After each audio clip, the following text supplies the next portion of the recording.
Thank you to the ranking member. The chair now recognizes the gentleman from Louisiana, Mr. Higgins. Thank you, Mr. Chairman.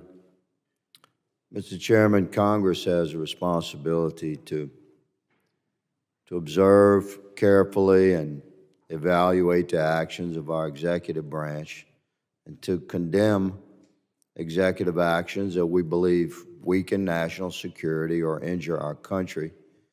We have an equal responsibility to observe and carefully evaluate the actions of our executive branch and to commend the actions of our White House and our executive authorities when we believe they've done something right that's in support of national security and furthers the best interests of our nations. There's a rare moment when I'm going to commend the Biden administration. On February 21st this year, President Biden issued an executive order to bolster the security of our nation's ports, alongside a series of additional actions that will strengthen maritime security, fortify our supply chains, and strengthen the United States industrial base. The executive order, the authority to respond to malicious cyber activity in the nation's maritime transportation systems, and will require the Coast Guard to report cyber threats and incidents involving a vessel, port, or waterfront facility. Further, the executive order invests $20 billion into port infrastructure over the next 5 years to bring manufacturing capacity back to the United States, with an emphasis on safe and secure cranes operating at port facilities. In 2022, Chairman Jimenez introduced H.R. 6487, the Port Crane Security and Inspection Act of 2022, which would limit the operation of foreign cranes in U.S. ports. Specifically, foreign cranes are defined in that bill as those that are manufactured by companies that are subject to the control or influence of a country designated as a foreign adversary, and using software or other technology that connects that crane to the port's cyber infrastructure.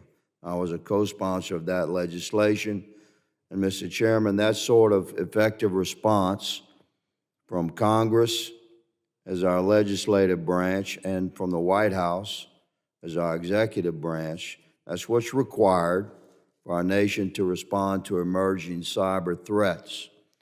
So I will stand unwaveringly in the corner of the Coast Guard as it relates to your ongoing and historically quite effective actions to protect American commerce and our maritime activities and our maritime ports.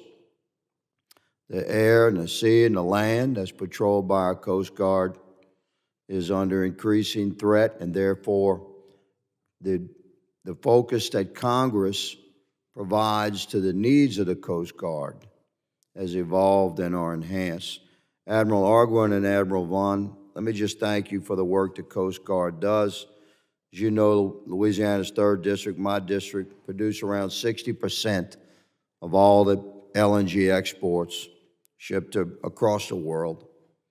A 2022 Government Accountability Office report found that the Coast Guard has a shortage of approximately 400 marine inspectors.